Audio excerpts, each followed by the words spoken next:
Excellent. Good evening. Welcome to the Keene School District Finance Committee meeting for Tuesday, November 4th. We're here in Jonathan Daniels PD Center. As always, public input is welcome, either attending in person or submitting in advance to the central office. We did not receive any this month. And we will keep public input open for the next 15 minutes. Moving along. Can I have an approval? Oh, yes, go ahead, Mr. Washer. Yeah, come on up to the microphone if you do, please. I just really have a question. I know you said that Yeah, just hang tight until you get to the microphone so folks can hear. And then just push the button, please. And thank you. I know you said that the cameras were fixed and the system was up and running, but it's still not being broadcast tonight. So I'm wondering what's up with that. I think it's important that the community can see, what everyone's doing. Totally, yeah. And it's, we don't like it either. ownership. Sometimes, technology, we I get used to it totally and then get it that. I'm doesn't. just- Sure. Yeah. We think we're broadcasting tonight, Oh, do you? so we are trying to broadcast. All right. Well, that's We had a problem. We had to call in engineers to come fix it. They fixed it. We were Okay. told it works. As far as we can tell, it's working. But when you go to log yeah. in, I don't see it on YouTube. Yeah, I don't see it broadcasting on YouTube. Maybe it's broadcasting on the SAU system. we'll have to look into it. I have no idea why it's not working. Okay. All right. But we were told from technology that it was all fixed. Okay. So I don't know. All right. Yeah, I'm sorry about that, but thank you for bringing that to our That's attention. okay. Thank you. Appreciate it.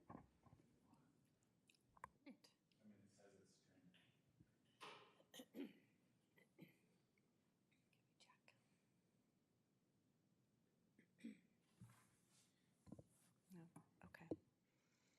All right, moving along, can I have a motion to approve our minutes from last month? So moved. Second. Okay, any corrections? Okay, that's it. All those in favor? Opposed? That carries 3-0. Excellent. Moving right along, Mr. Rohr, financial report for 24-25. Thank you again, committee members, for being patient. Central office is a busy place at the start of the school year and through right now because we've got budget season. They're already working on it and just need a little bit more time to button up those numbers. So I think what we care about now here is that we ended up with about $4,626,000 in unreserved fund balance, which means when we set the tax rate, which is happening now, also working on, that's what we will use to set the tax rate as a revenue.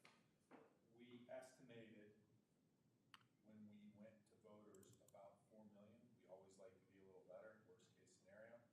So we hit that target. It's actually, sorry, 4,676,000. This less transfer to capital reserve says 350. It should say 300. I made that correction in our DOE, but so it's 4,676,000. So this 900,000 was the 2.5% from the previous year that went back into our budget. We did not spend. We reserved another 2.5%, which was 938,000, which is in reserve for this fiscal year now. We transferred $300,000 to our building fund, which was voted by voters in March 11th, 25, and we had carry forward POs of $752,000. That left us with an unreserved fund balance of $4,676,000.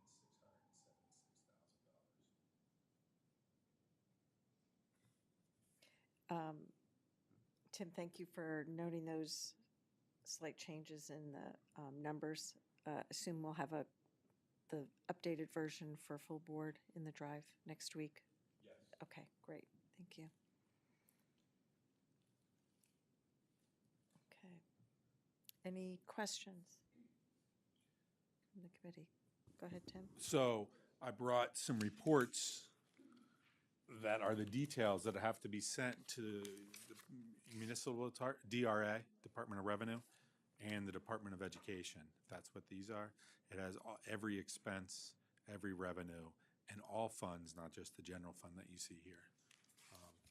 Thanks for signing this, and then I'll get that turned in. Excellent. And again, those are due by the 15th, so we're good time-wise. We can bring those. Those are due by September 1st, and I filed for an extension. Okay. So we have turned it in electronically, so we're off the bad list. I only filed an extension through October 31st. That Okay. was filed on time to meet that, but I will just upload the signature files. Okay. They've been reviewed, sent back. I'm making a couple tweaks and sending it back. Okay. Do you need the rest of the board members to sign? Do you need I me need a to- majority. I think I have 4 members, so I will get one more. Okay, all right. George, did you sign? You have to sign another time. Because, oh no, you did. One spot you have to sign the chairman.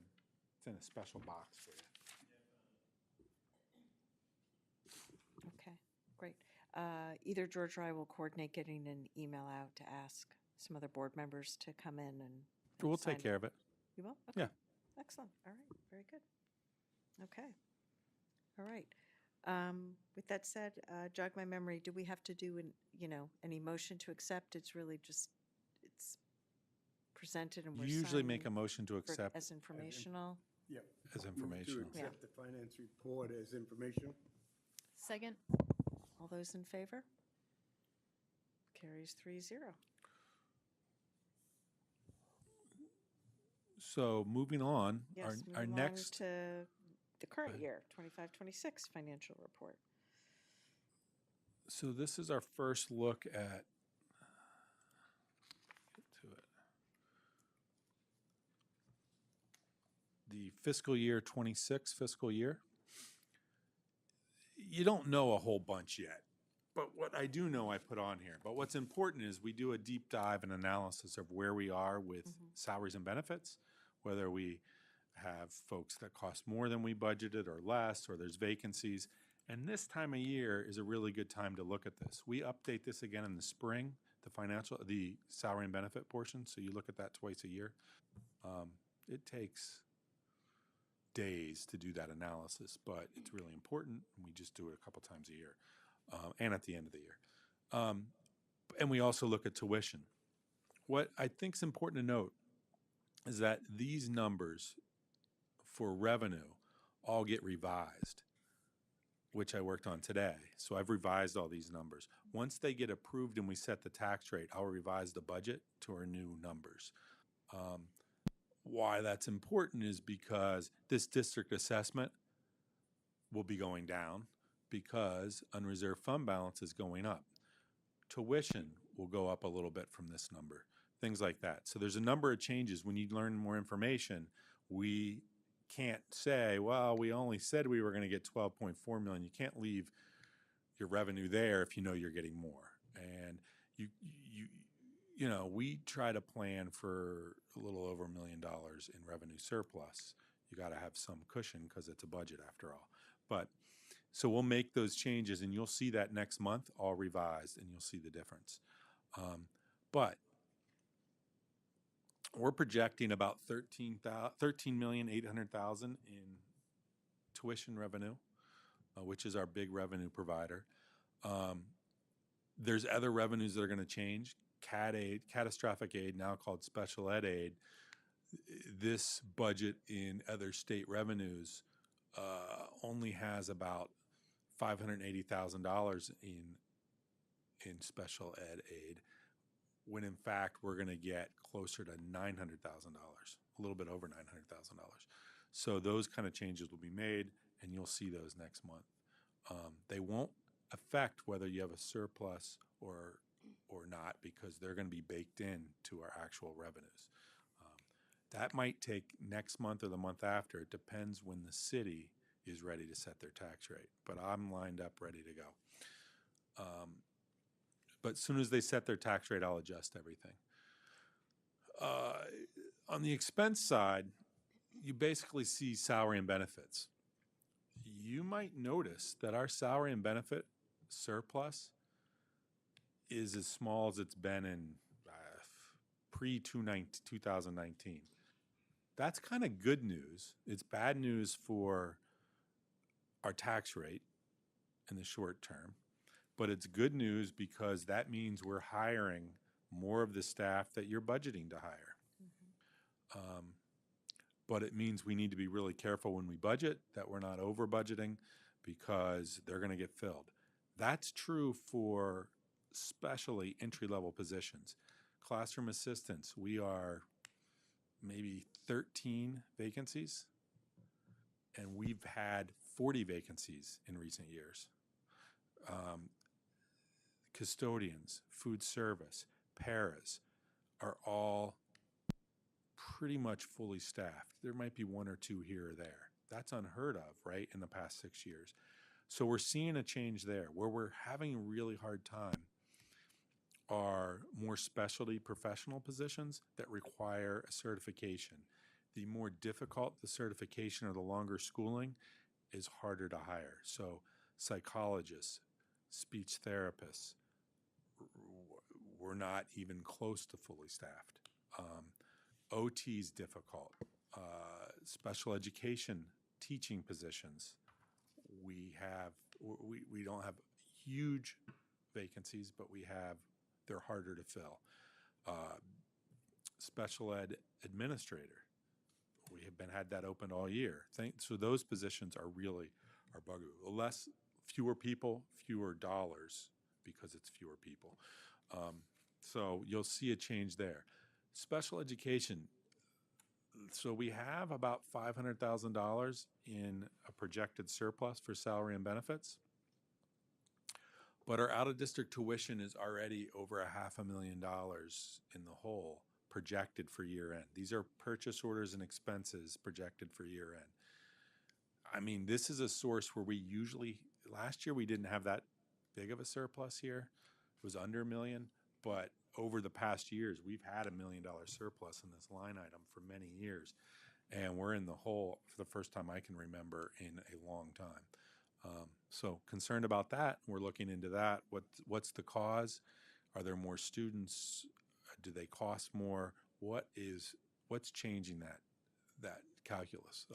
Because that can be quite painful. I've already started to work on the budget for next year, and I was looking at a $2 to $2.5 million increase in out-of-district tuition and transportation. This is preliminary look, but that gets me very nervous because if we end up with this down $2 million from our current surplus revenue, that's $2 million added to the tax, and if you add $2.5 million for that plus all the other changes, we're talking, could be a $6 million increase to the budget tax-wise. That's probably would make it difficult for us. So we really need to look at these things. And I want to give you, because you're the Finance Committee, what's coming up. But certainly my departments are looking at it. I've met with every cost center manager to date and had our initial budget session. And we have another one scheduled. And there's also different meetings in between there. So there's a lot of work going into that, a lot of data. And I think I should couple that with we'll have our lowest enrollment next year in all three levels, unless something changes. We have been making staff adjustments based on needs in elementary level.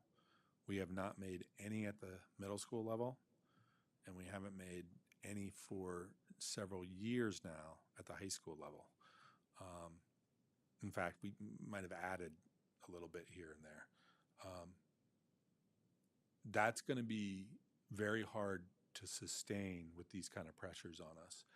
And with Winchester is not the reason, but it'll exasperate that. And we need to really look at our numbers. And this year is going to be tough on that front. but we're not cutting to save money. We're cutting to be staffed appropriately. But we're going to have to make, the administration's going to suggest some changes. Our class sizes are dropped quite significantly over the past 7 years. We'll be below 1,000 students total at the elementary level. We'll be at or below 600 students at the middle school level, and at or below 600, you yep, said? at or below 1,100 at the high school. If you're doing the math, just recently those numbers would have been 1,300 to 1,400 at the high school. I mean, I'm talking 5 years ago ish. We're talking over 1,100 at the elementary school and closer to 700 at the middle school. So a lot of students. We're going to have to respond if we want to have tuition rates that other districts can afford and cost per pupil that makes sense. So I just setting that up for budget. It looks shaping up to be a important and interesting budget year. We'll Right. see how we do. And again, those numbers, just to confirm and to clarify, are predictions for 26, 27. Exactly. Yeah. And They're yes, they're I mean, based on we've real seen this, students. Yeah. we've seen enrollment continue to drop, birth rate, continues to drop across the country. So this is not something new in terms of conversation or discussion that we've had in the district or at the board or at Finance Committee, but we're seeing a more significant impact beginning in 26, 27. And as you said, Correct. we need to, It'll be our lowest plan. kindergarten class since I've worked here in 25 years. Yeah. So, it's not all bad news. Maybe we can do some really good stuff about it. I mean, it was really hard to close Jonathan Daniels, for example, but some great things came out. We've Yes. had room for a preschool. We have other ancillary services over here, and you don't hear complaints about it. We still have fairly low class sizes. right. And we were able to, that money is what allowed us to make our elementary schools safe. And that's not hyperbole. We were able to sprinkler every elementary school with the money we saved year over year for shutting down that school. So maybe some good will come out of it. And I don't think our kids are worse for the wear. I think we have 4 great elementary schools, and it's worked out beautifully. Right. So remember that. And again, it's just about budgeting, smart and efficient.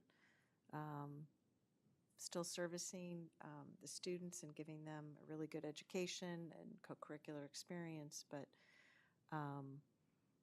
being mindful too of our expenses. You would do that with your own personal budget and not overextend. So. And that's where we are. So we've already had those tough conversations. I will say the administrators have been great to deal with this year. It's not like I'm going in and having arguments. Pretty much we're all on the same page. We'll see when we get to the second budget, but everybody sees what needs to be done, and I think there's a give and take. Sometimes there's things that we want to do that are hard to do, and other things you are, and this community is so supportive when we have needs, when we need to grow, when we need to add, we do that. ELO, we've doubled that department. Right. Because we've seen a growth in that area. So there's lots of fun things that we're looking forward to. Preschool's another area where we're looking to grow in what we provide. So we've started to enter strategic planning for that program to make it more effective because the more gains we make in preschool, the better off we'll pay in the end. And so we're looking at those, and that's specifically for our students with disabilities. So, there's just so many good things happening here. Absolutely. Yeah. And again, as we always say, particularly at budget time, our responsibility on the board is to make sure the district is run well, and we have to look out simultaneously for what we're delivering for our students, but also the responsibility we have for the taxpayers. Thanks. That was a big tangent. Let me get through this real Yes. quick. So these are mainly salary and benefits. Besides, you'll see that summer school ended up with a little surplus of $18,000, and a great summer school it was. We have a negative in media services. That's all changes in health insurance selections. It's not new people it's not additional folks or anything like that. And we currently have a surplus in district-wide because of our elementary coordinator or administrator vacancy, special ed administrator. We'd really like to hire that. I've projected that to be hired with a third left in the year. If it comes in more, this number will go down. If we get it sooner, I hope we do. We really need it, but it's not really going great. And building services has a surplus. We'll see where that ends up. But what causes that are we are hiring, but turnover's quick, and they have an 80-day probationary period before they select benefits. Well, benefits is a large part of the package. In fact, you may not have in your head, but a family plan costs the district, $34,000. So if you have a large number of people that we're budgeting for to have health insurance, but they don't stay 80 days, that keeps turning over, you see that that's why we have a surplus in that line item. And then so that ends up the total. Just now, there's not stuff in here. We'll end up with stuff that we don't spend every dime. If you budget $100 to buy something, it might cost $97, for example. You'll end up with a large amount of money in stuff savings. But with salary and benefits, it's as lean as I can remember it in a long time. And out-of-district tuition and transportation has me a little bit worried. Right. And again, to reiterate, lean with the salary and benefits is a good thing in a way, because for so many years, a lot of vacancies, and we've Right. filled a lot of those. I mean, if we decide that that's the positions that we need, I want to be fully staffed so we can provide the service that we are budgeting for. Correct. Okay. Questions for Tim? Okay. With that said, can I have a motion to accept the financial report as informational? So moved. Second. Okay. All those in favor? Opposed? Okay, that one carries 3-0. Thank you very much. We're back broadcasting. Okay, excellent, excellent. All right, for those just joining, welcome. This is the Keene School District Finance Committee meeting for Tuesday, November 4th. We appreciate all of those who do watch our live stream. We again apologize. We had some technical issues for a few weeks, but we're pleased to report we are back online again, so thank you. All right, let's see, moving forward. Next up, our quarterly grant report. Quarterly grant report is here. We are going to have the Director of Student Services in to talk about IDEA next month. Okay. She asked that we put it off till next month, so we did. But this is a report that you get every quarter and gives you an idea where we're at. And I think we went over it in kind of great detail the first quarter. So if there's questions, I'll answer them.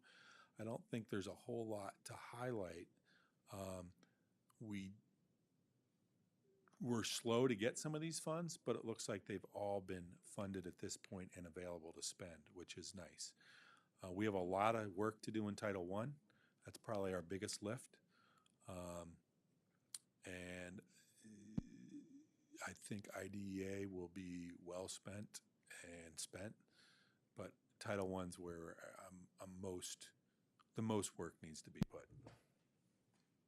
And Ben White has had a presentation about that the other day, and Mia.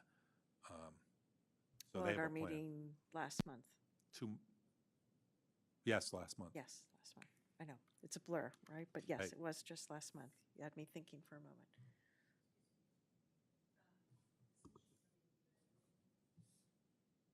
Oh, that's right. Sorry. Oh, Kate's coming okay. in February because we're all about budget December and January. So Okay, I put so her. the IDEA presentation by Kate, February. meeting. Exactly. Thank you so much. Good catch, Lisa. Thank you. Okay. Any questions for Tim on the quarterly grant report? Okay, right. We also do this one as informational as well, I believe, correct? Yes. Yes. Okay, can I have a motion to accept the quarterly grant report as informational? So moved. Second. Okay, all those in favor? Okay, that carries 3-0. All right, next up, surplus spending. So as you saw, we don't have a ton of surplus, but we do have some. And what I entertained with the facilities committee is that we have, I mentioned 3 projects. I want to expand that to 4 in this proposal. But we have 4 projects that I think we should spend this year out of expected surplus, knowing that if we are short on the expected surplus, we're not going to short taxpayers. We got to come in with a surplus that we can afford to pass a budget.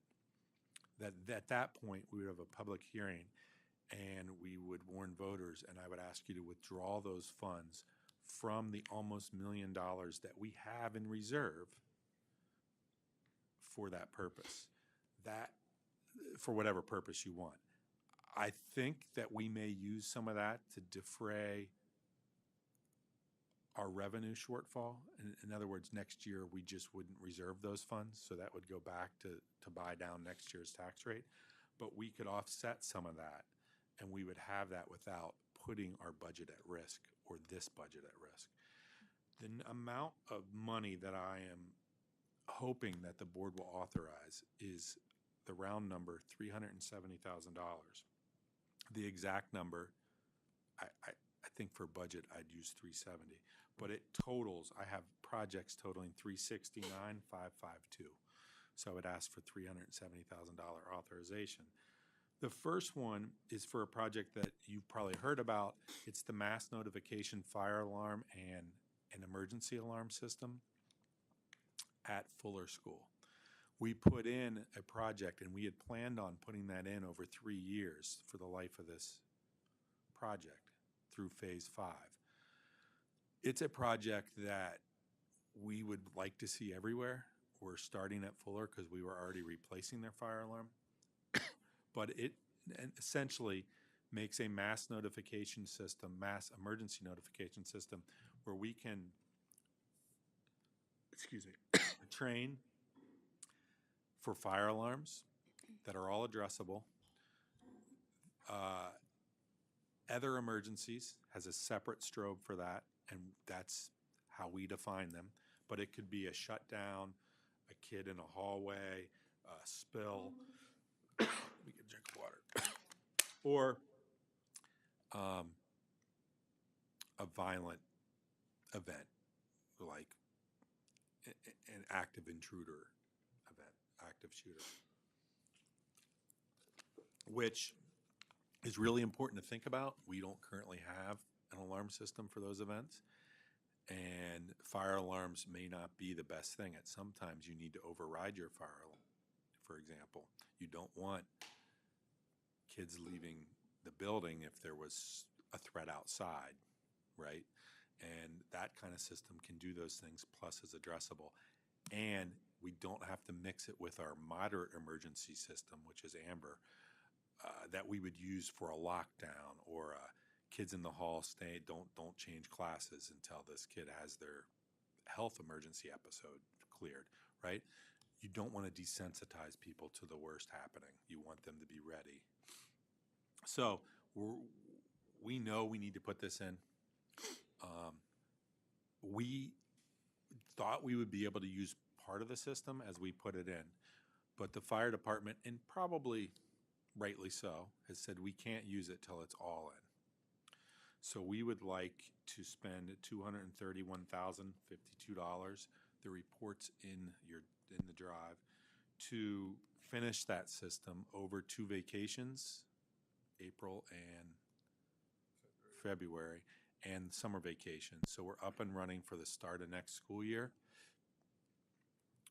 We're currently working with an engineer and the fire department to finish the kind of needs assessment and planning that's required to put this system in and get it up and running. So that's one thing that I think I don't want to wait another year.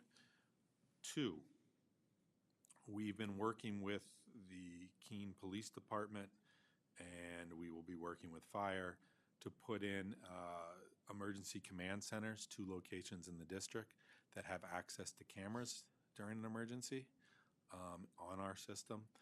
Plus, so we have that going. We have to run 1 fiber wire, but we're pretty much up and running in our 2 locations. What we need is the radio system to be put in place so we can have 2-way radio communications for every building on our already purchased radio frequencies that we already have, as well as the public system we could use at the elementaries. So again, this is for 2 emergency centers, you call them? Okay. Emergency command centers. So this would be, not only could we use it, we could communicate with like the bus company in an accident. Police or fire can set up, and they will want to practice in these locations. They recently ran a SWAT practice at the middle school over the summer that Ken arranged, and they used the SAU, but they were completely dark, no radio. At the middle school, we have radio, but it can't get to our other buildings, and no camera systems. We will have 2 separate locations so that if one is compromised, the other one can work. Plus, we can use it for minor emergencies for all kinds of things. I think I think given the world we are now, this is something that we have to do. So what we are missing is that $100,000 to finish the communication piece. I don't have any paperwork on that. We have been working with the police department and Southwestern Mutual Aid. We need to go to a third party. We have not gotten anything from that third party yet, but we've been working to do that. So that would allow that radio communication from 2 locations in the district. They wouldn't rove. They wouldn't roam. They would be static, those 2 locations. Right. And secured and confidential in terms of their location. Yeah. It's not something that we Right. broadcast all around, but they're good locations that much less likely to be compromised. Gotcha. Okay.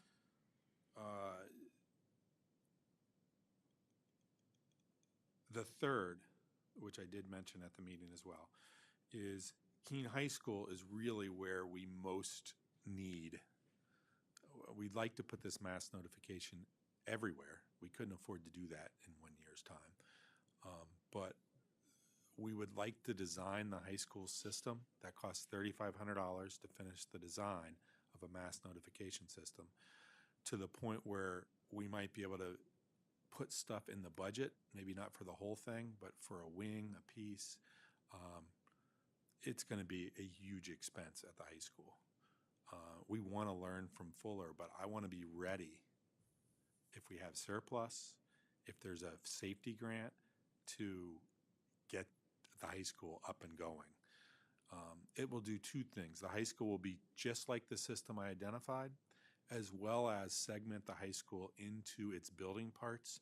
In other words, the building's not one big building on a fire map. It's segmented into compartments with firewalls and doors, fire doors, things like that. Our building's big enough that we probably should not, in a fire alarm, evacuate the whole building.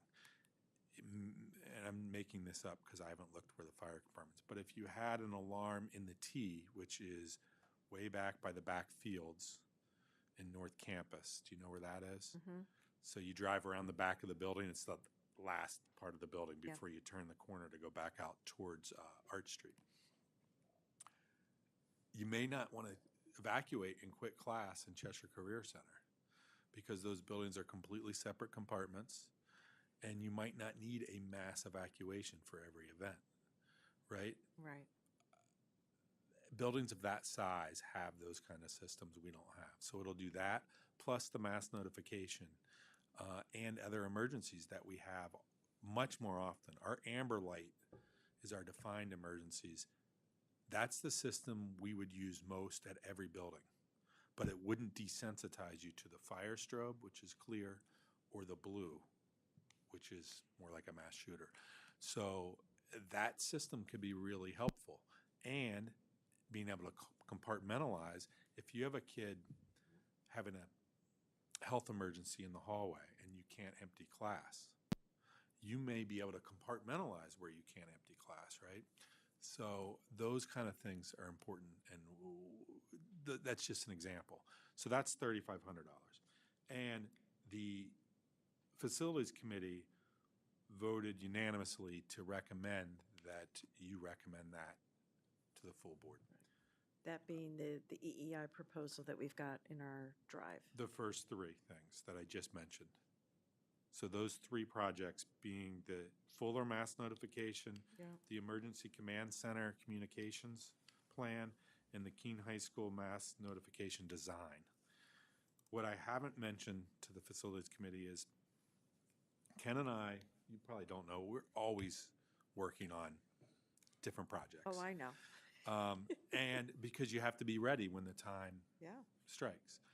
One of the things that we don't have the money or the ability to budget for is a Keene High School safety renovation, which we very much need.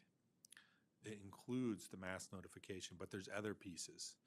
And it has to do with having a secure perimeter and just safety upgrades in general. The bathroom project is a piece of that because we need to have safer facilities throughout the building. So it includes that. We've been working to design that, and we had thought we were going to roll that into a big project with building aid. Building aid is not currently funded, and there's a waiting list. That doesn't look like it's going to be viable soon. So we asked them to design it not as part of a project where we would pay that design as in the project, but just separately. That costs $35,000. Why do I want that done if we can't afford it? Because there's a safety grant being released, I think $9 million in the state.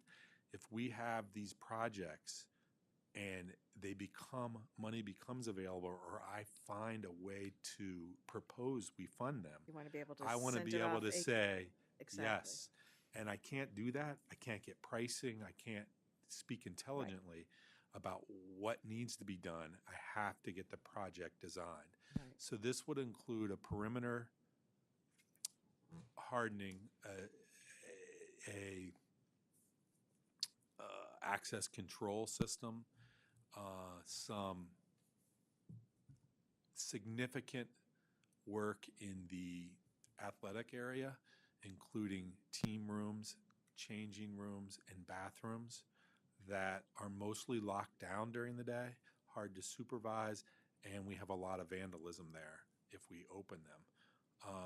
As well as being just more inviting to outside and adults and make it more usable. Did I miss anything? Entrance work. Yeah, that's the perimeter. So the hardening of the perimeter has to do with all our entrances being staffed by our building offices. So rather than have building offices that don't control a door, just like the front door, any door that we use need to work like that. There's none of this, you can just go in and out. It's the honor system. All our buildings have changed to that. The high school's so big, we've avoided doing that because one entrance really isn't big enough. It isn't convenient enough for the whole. Right. Well, I mean, The whole just think about campus. for the students that drive to school, they're parking over an alumni, and to have them then walk around. Or the students that go out to classes outside, like Yeah. at horticulture and stuff. Yeah. You're going to have them go all the way around to the front, in and out. Like, Yeah. You only have 4 minutes. Yeah, So yeah. those are the type of things that we're talking about. We would like to continue to work on that design. I have a proposal that's in your, I don't think I did put it in your I was drive. going to say, For to be clear, $35,000.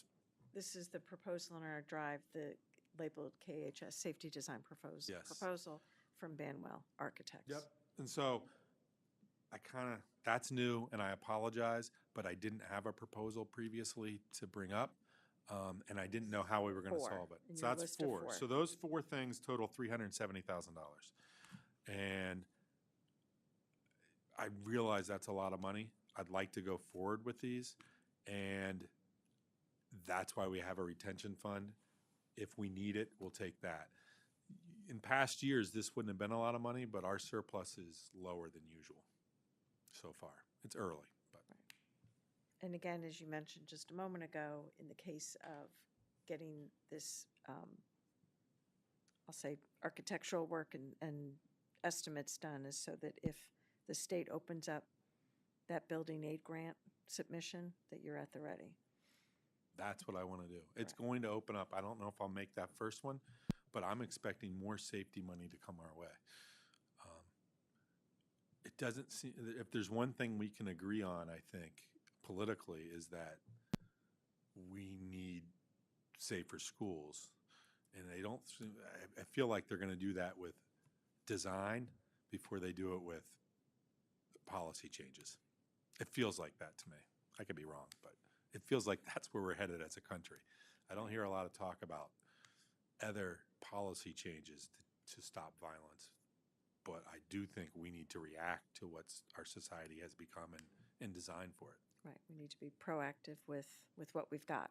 Exactly. And by what we've got, I mean our physical buildings, yeah. Exactly. Questions for Tim on any of this? Sorry for such a long presentation. No, Just don't one quick one. apologize. This is good, yeah, go Just ahead, want to Paige. clarify, doing the math over here.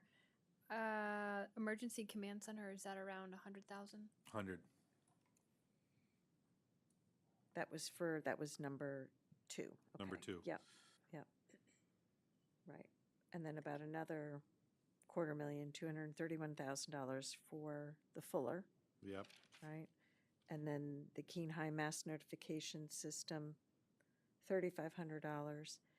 And then Project 4 total was, And 35,000 for Keene High School safety renovation.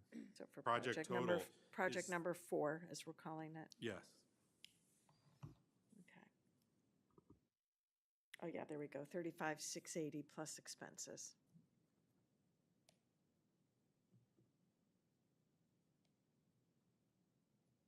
Okay.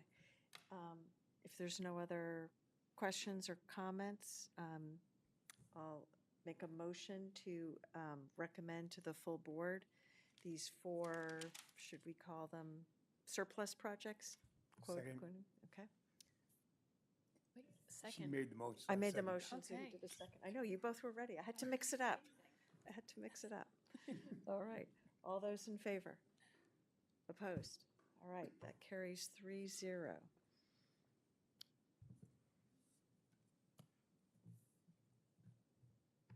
Okay. Again, thank you, Tim and Ken, for always being very forward-thinking and being creative and keeping your eye on grants and discounts and, knowing where we are in our budget cycle when you have to ask for things in advance of summer work.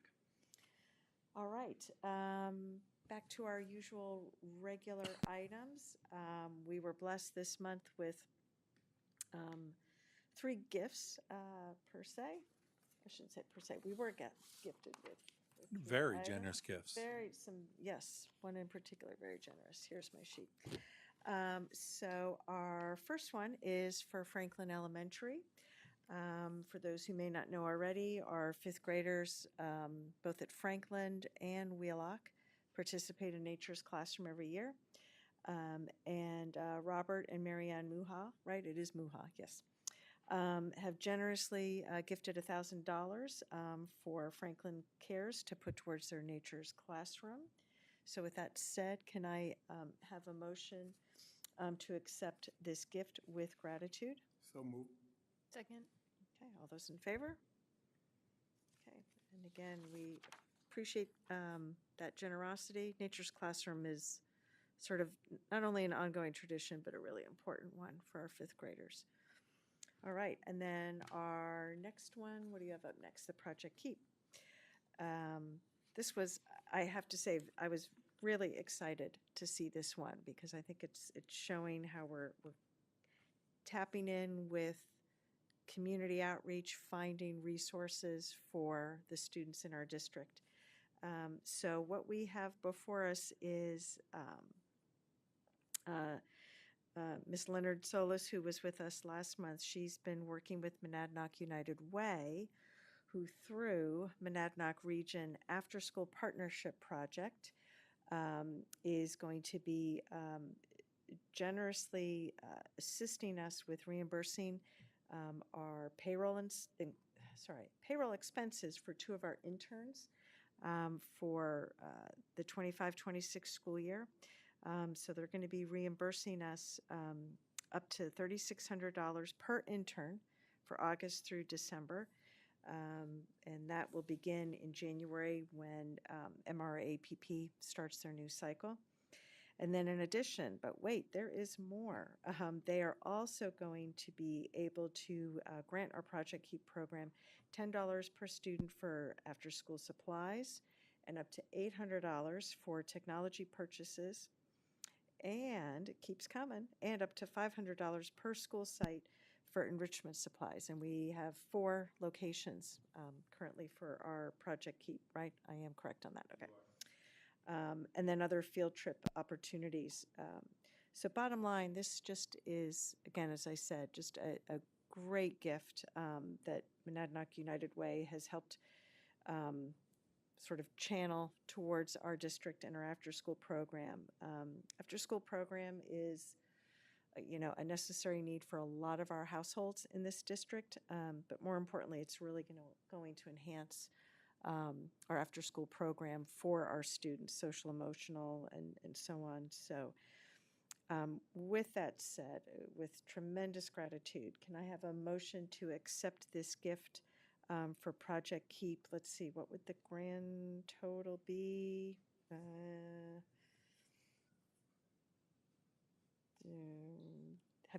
Have you crunched the numbers on this? I don't even know without doing the math real quick. It's a variable based on the number of students and. True. So can we So, just not say a yes. figure? That's all right this time around? Okay. Right, it'd be, yeah. Excellent. All right. So I've put the motion before you all. Can I have a second, please? Second.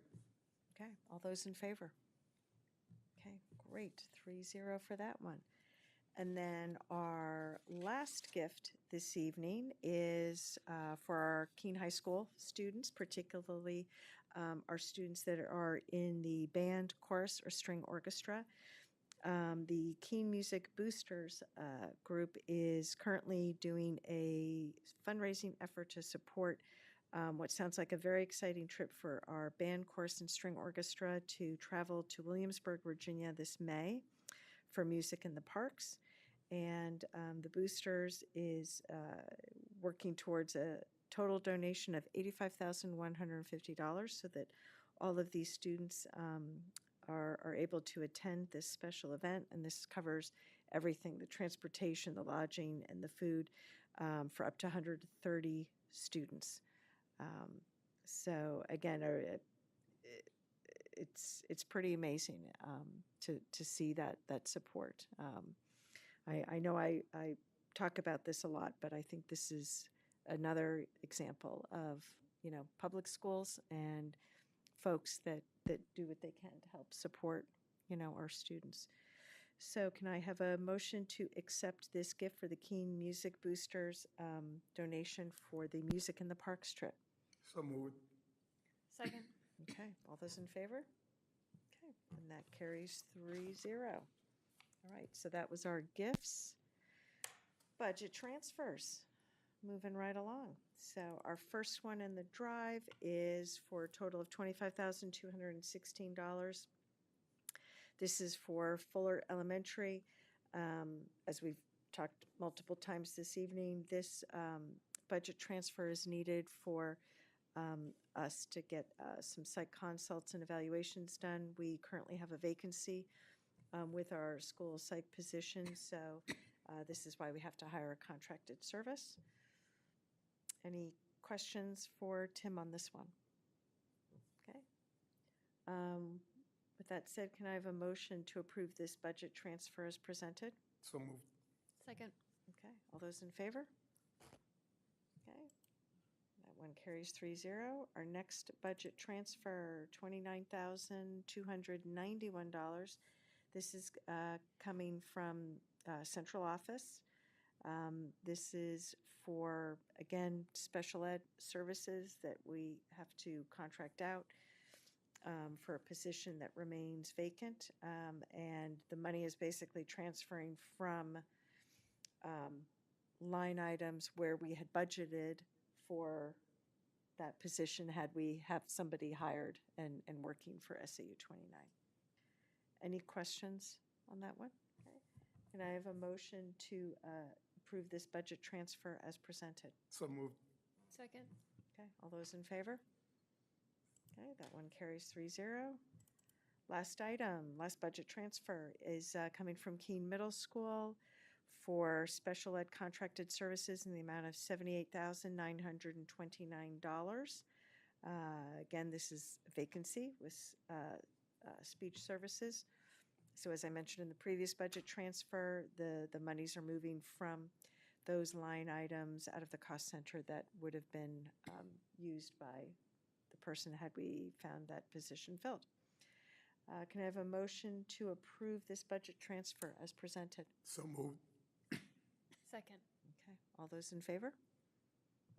Okay, carries 3-0. Budget transfer's done. Next item is tuition rates. This is one of our annual tasks that central office, business office brings before us and then ultimately to the full board. Take it away, Tim. So you may have already read the memo. I'm not going to read it to you because of that. But keep in mind that our contracts, we pull in over $13 million in tuition revenue. Sounds like a lot, but I want you to know that our tuition is based on what we spend. It's essentially break even. We're not making money on tuition, but it is a large part of our budget, helps fund our school, and lets us have a lot of opportunities to be a big high school rather than a small high school. With that said, every year we're required by November 15th to publish our tuition rates to our partner schools that pay those. That's per contract. So the tuition rates are in your drive, but some are up and some are down. If you look at the memo, it lists what they are. High school, for example, A area tuition rate, which is most of our partners are in the A area, but they're not all, is $18,842. Non-A area is $19,619. You may want to know what the difference between those two amounts are. There's two differences in the tuition formula for A area and non-A area. A area tuition is based on a 2% rental factor for the replacement cost of any building that's applicable to that.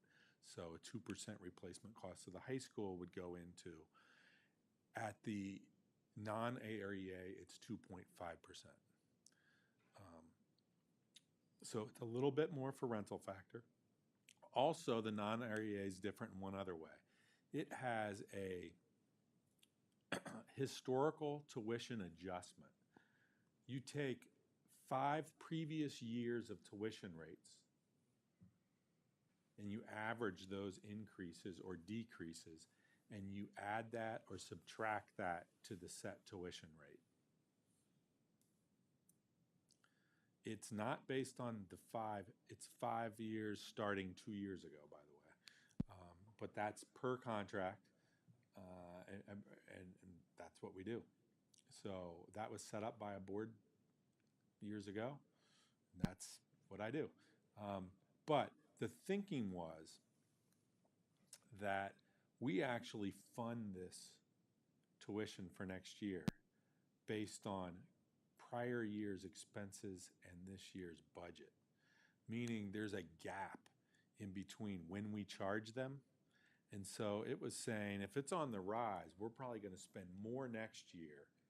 And if it's on the rise a lot over 5 years, we're going to be increasing that. If we are lowering our cost per pupil because we're having exploding enrollment, the thinking is next year we're going to spend less than this year overall per pupil, and that the tuition should go down to support that. So there is a theory behind it, and it is what it is, that's the tuition formula.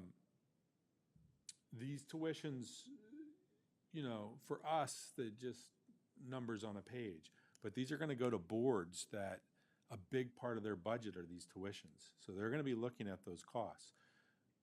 What's important to know is the decisions we make at budget time are what makes these costs go, because they are your expenses divided by the number of students you're serving. So if your number of students are going down and you don't cut expenses, you're really going to see a pressure on these numbers to go up. And we've seen it in the past, but that's what's happening with these numbers. And if you look in your drive, I have every detail of what goes into these numbers. If you want more information on that, Chris and Jacqueline have heard it, but I have an annotated figure for this page. I'd be happy to sit down with you or send it to you. But you can get an idea of what is behind all these numbers. But it's pretty straightforward. We use last year's enrollment compared to the average daily membership to use this year's enrollment, and then use a percentage to factor what we think will happen next year with enrollment. So it's a projected enrollment for next year. And then we use all the actual expenses. We subtract out things like student transportation, because your tuition doesn't include student transportation unless it's field trips. That's still included. And it subtracts out all special ed expenses, and then you divide your number of special ed students into your special ed expenses. But there's things out of there. For example, outside evaluations, out of district costs are not included because they're not paying for those. Those are separate. They pay for their own out of district costs. And that's essentially how you get an average cost per pupil. Some kids cost a lot more, some kids cost less, all comes out in the average. But if we have a student that comes in and costs us $200,000 to serve, we charge them the average. If we have a kid who costs us $10,000, it doesn't mean that they might not pay $50 because they have an IEP. They just happen to be low incident. They don't need many services. I just met with Surrey about this very incident. And they said, well, we have these kids that only get these services. They're costing you hardly anything, and you're charging us. And I said, yep. But when they cost more, we don't send you a bill for the more. So you got to have it one way or the other. Either we're averaging it or you're paying per pupil. We used to have more tuition rates. It got to be kind of a nightmare. Not because of calculating it, because of the frustration. We were going to boards often. For example, can you imagine if I was charging per student's actual cost and it said they're supposed to have a extra support, and they say, well, we don't want to pay. The extra support wasn't there Monday and Tuesday. Or we thought they would get extra support 3 hours a day. It was 2 hours and 45 minutes. We want a discount. So we got rid of all that nonsense, because we used to charge, if you had a one-on-one, that would be charged. And then we would get someone calling, hey, that one-on-one was seen helping someone else, and our district paid for that. You can imagine. Yeah. So this system has worked really well. I think it's important to know how it works.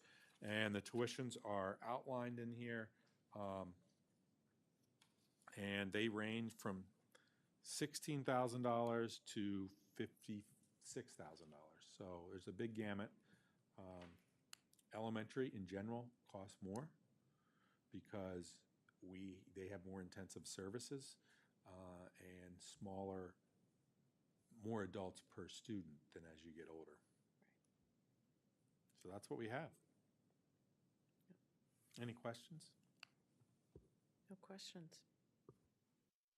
And again, having the flat rates, having been a member on the Keene School District with the most recent AREA renegotiation, for the 20-year term, it's important to have that flat rate, particularly with the special ed. As we discussed in those meetings, it's like, paying for insurance. It sometimes hurts, when you have to submit that payment into State Farm or whomever, but when you really need it, the cost, would be a lot more if you were having to pay only, almost as if like an insurance, health insurance bill. It's a little bit different, so, yep. That's what's nice about a tuition. Every tuition member we have makes a pledge to send all of their eligible students to us, unless they leave public education or go to a charter school. And we make a pledge to take them all. We don't say we'll take this student because they're easy, or that student because they're Exactly. hard, or this student because they're good at sports. We take them all. And we're able to plan. We're able to have a steady revenue stream we can count on, and that's really important. And this partnership's worked. There haven't been a lot of fights about tuition. No. It's worked well for, I don't know, it's over 40 years now, 50 years probably. And again, as you mentioned, Tim, too, this is also important for these schools. They're smaller districts. They've got, small budgets and tight budgets. They, that would just be, I would think, devastating if, month to month or, 6 months in, something suddenly shifts. They cannot suddenly pivot and ask more from the taxpayers mid-year. Like, that's just not how it works. Yep. A few questions. Okay. Yeah, go ahead, Paige. If one, Tim, I just wanted to hear your opinion on if you like the current calculation. I think I heard you say you did. Or if you think that we should take a quick look in the new era age of how things are. Well, I do like the calculation. We've been doing it a long time, but this is not a.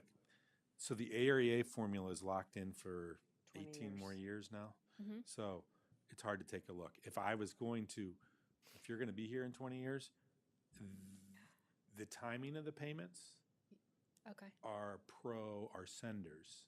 Okay. They're not terrible, but we get our first payment about close to halfway through the year. So we float all that.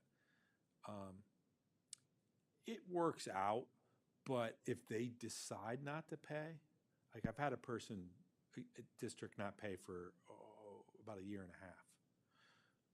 There's no clause in there for a penalty, which I desperately wanted, but didn't make it to the agenda at the AREA meeting because they should pay a late fee. If we've educated $1.5 million worth of money out on a group of students and someone doesn't pay for a year and a half, at 4%, that's a lot of money. Yeah. That's the one change I would make. The formula works well. It's really fair.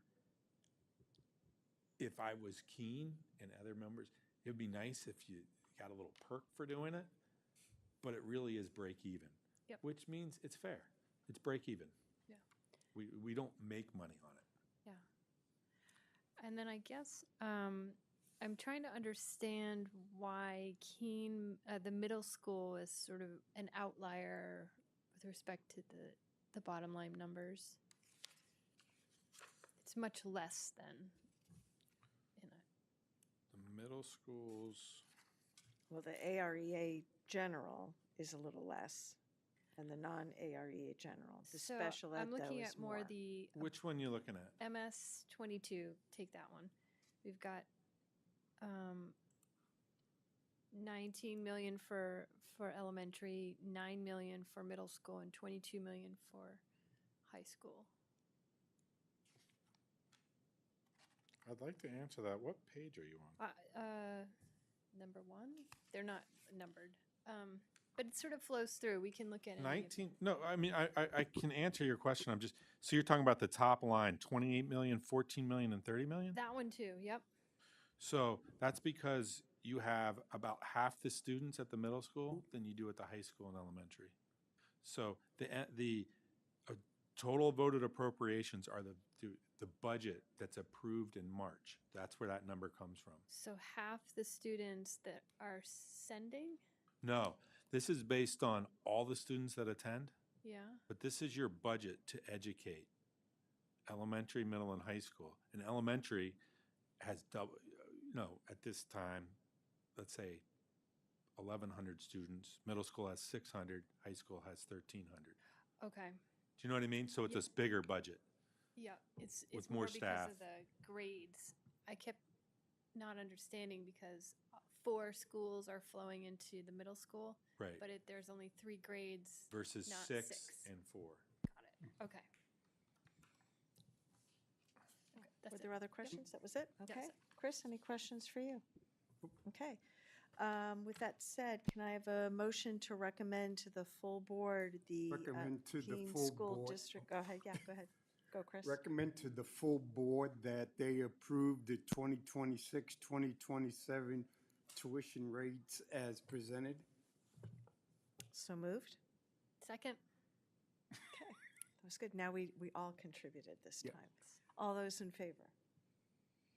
Well, it carries 3-0. All right. We will send those along to the full board. All right. Next item on our agenda, which is always a standing item, special ed. Did we have anything this month? Nothing that I saw on the drive? I don't have anything. Okay. Any other? And no non-public? One other. Oh, okay. We got the check from our Oh, insurance yes. claim for the initial bank fraud. So we're officially received 100% of the money that was taken. Okay. About so- $25,000 came from 24 and change from insurance. Got it. So the check was in the mail. It's been received, deposited. We are now buttoned up and done. I know it's been received. I believe it's been deposited, but I did not Yeah, deposit it I'm myself. being a Yes. little coy on that, but that is excellent. Go to the Okay. bank Friday. I didn't do it Friday. Okay. Excellent. Thank you. That is an excellent other agenda item. That is good news. Good news. Glad to see that behind and done. All right. With that said, if there's no other business this evening, Finance Committee adjourned at 7:31 p.m.